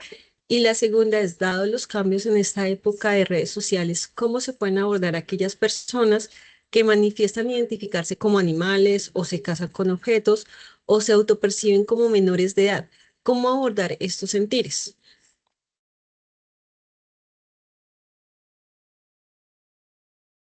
Bueno, en la primera pregunta, un poco, ya hay estudios un poco que demuestran que la identidad de género se empieza como a conformar o hay una noción de lo que empieza a ser el género o de estas reglas de género desde muy chiquitos, desde 3 o 5 años más o menos. Desde allí empiezan a haber unas señales como alrededor del género, empieza a haber una inconformidad, disconformidad o conformidad en muchos casos. Y un poco lo que se busca cuando se habla de la atención integral también a infancias trans, se habla de poder acompañar como estas exploraciones que empiezan a darse desde muy chiquitos, poder escucharles, poder como entender de dónde vienen, como estas exploraciones. Realmente el tratamiento un poco que hay en el momento para infancias son los bloqueadores y eso se hace a partir de los 12, 13 años de edad. Los bloqueadores de la pubertad pues son fármacos que ya se usan para otros diagnósticos pues. Y, y que lo que hacen es retrasar como el desarrollo de la pubertad, que usualmente es una situación pues bastante como que genera muchísimo malestar en general, pero en especial a las personas trans. Para que eventualmente ya 16 más o menos se pueda tomar una decisión alrededor de si acceder a los tratamientos de reemplazo hormonal. Sí, se accede a los tratamientos de reemplazo hormonal y pues las cirugías un poco sí empiezan ya como la evaluación a partir de los 18 años. Todo esto es muy importante, pero lo más importante es que el mayor apoyo que se hace a infancias y a pues a las infancias y adolescencias trans, es el apoyo un poco como de toda la exploración que hay alrededor del género, que ya está comprobado que desde muy chiquites se empieza a ver, ¿sí? Y eso lo sabemos pues todas las personas trans que hoy en día somos trans y que hicimos nuestros tránsitos a veces, muchas veces ya de adultos, reconocemos que hubo una infancia muy disconforme en términos de género y que hubo allí también de muchas formas como mucho acoso en escolar o incluso a veces incluso la presencia de castigo como alrededor de esta exploración. Y discúlpame que la segunda pregunta no te la entendí muy bien, ¿me la podrías repetir? Sí, claro.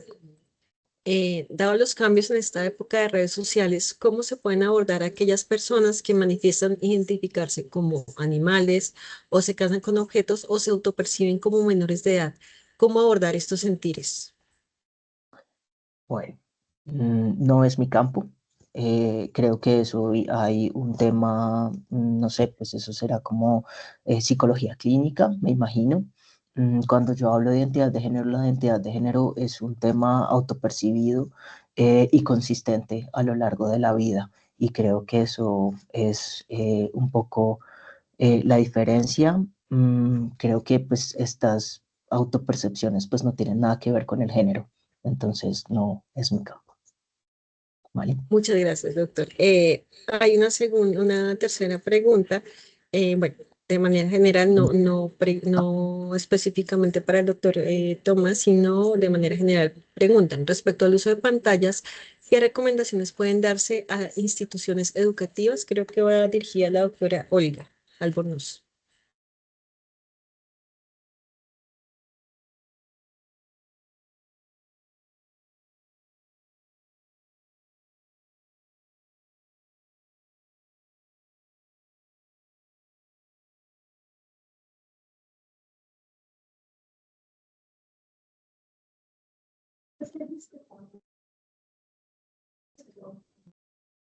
Bueno, creo que la doctora Olga tenía un inconveniente con temas de conexión, entonces le damos la palabra a Telly Carreño, que está alzando en este momento la mano, creo que va a hacer una pregunta. Pues, por favor, intervenir.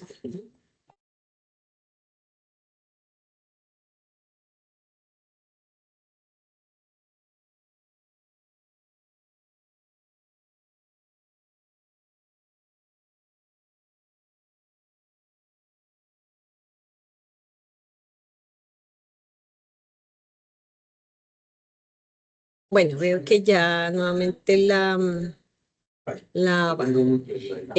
hay una cuarta pregunta.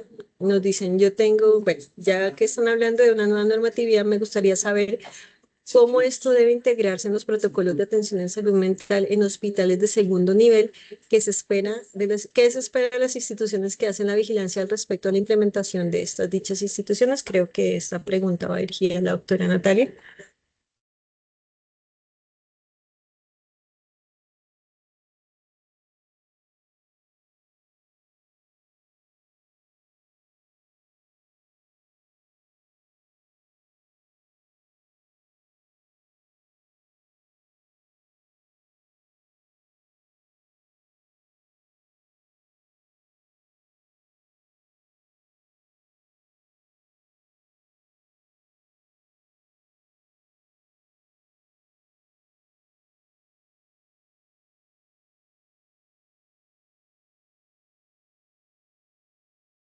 Me manifiesta que también tiene que inconvenientes en materia de conexión.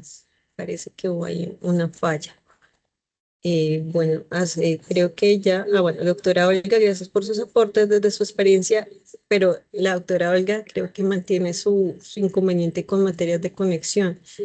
Eh, Sin embargo, estaremos transmitiendo las preguntas que están aquí y pues con el listado de asistencia estaremos dando respuesta a estas preguntas. Nos pregunta de qué manera cree usted que impacta el uso excesivo de pantallas por parte de los adultos en la dinámica familiar y el desarrollo emocional, social y cognitivo de los niños, niñas y adolescentes.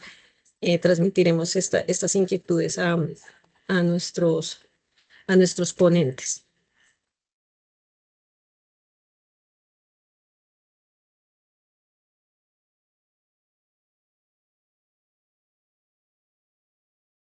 Bueno, sí, en este momento quiere intervenir Angélica Vaqueros. Sí, por favor, puedes proceder. Bueno, muchísimas gracias a los ponentes, a todo el ministerio, pues por estos encuentros. Creo que esto hace parte de los cambios y de la adaptación que estamos teniendo en normas.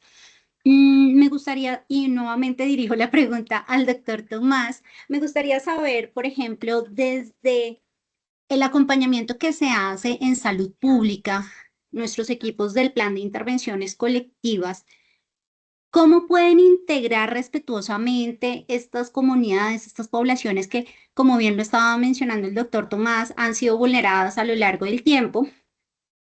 Sobre todo pues por la educación que nosotros tenemos muy tradicional, de cómo reconocer pues el sexo, la identidad de género, cómo nos podemos acercar, sobre todo porque es el ejercicio que nosotros hacemos en los territorios, desde lo colectivo, más que lo individual, pues teniendo en cuenta que cuando él nos habla de la expresión, del acompañamiento que se hace, ese acompañamiento es normalmente muy desde la etapa clínica.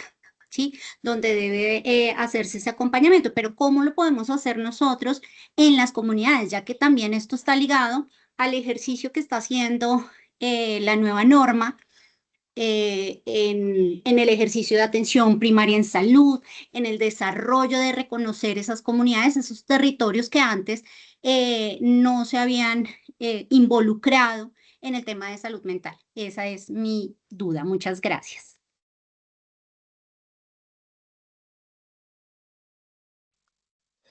Bueno, creo que pues efectivamente para hablar de salud mental en personas trans es importante tener como claro las apuestas comunitarias.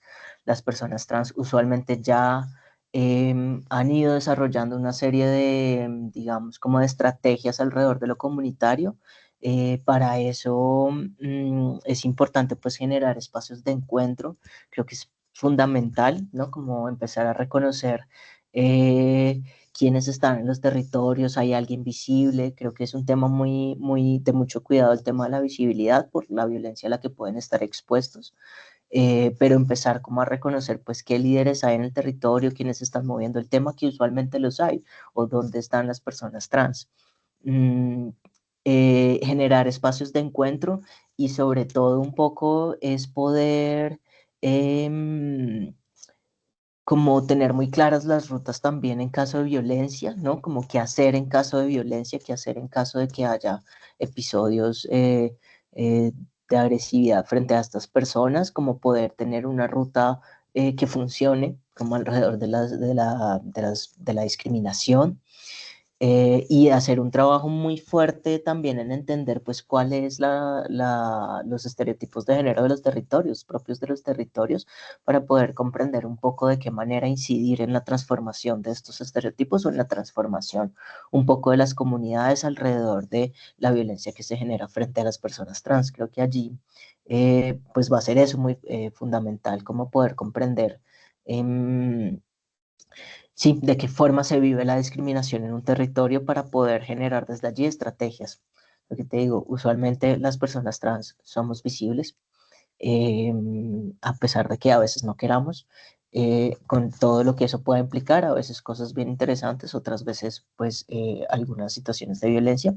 Y en los territorios suelen haber como algunas personas por allí que están visibles y ver cómo desde allí también reconocer la dinámica propia del territorio para no caer como en una exposición como innecesaria, sino poder generar,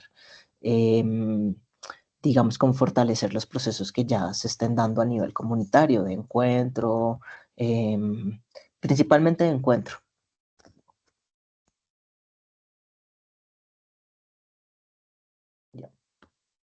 Muchas gracias, doctor Tomás. Bueno, nos están haciendo una pregunta acerca de pues, la dinámica que tenemos de difusión de los diálogos en salud. Como tal, contamos con un correo institucional que de acuerdo a los grupos clave y los grupos de valor que hemos identificado de acuerdo a cada una de las temáticas, se extiende la invitación. En este momento, pues, es un tema de salud mental. En otros momentos hemos trabajado temas relacionados con nutrición, relacionados con salud ambiental. Entonces, también depende un poco de los grupos claves que son allí manejados. Nos pregunta por la lista de asistencia, ya nuevamente la ponemos. Creo que no hay más preguntas aquí registradas. Tampoco identificamos que algún participante quiera intervenir, entonces creo que podemos dar por finalizada la sesión. Agradecemos nuevamente a todos nuestros acompañantes. Yo te dejo aquí. Sí, Doctora muchas Judy, gracias muy bonita por información, asistir a muchas gracias. a estos espacios de divulgación. Para el próximo mes de noviembre les invitamos a nuestra sesión número 102, el cual estaremos haciendo llegar las invitaciones por los correos registrados. Muchas gracias.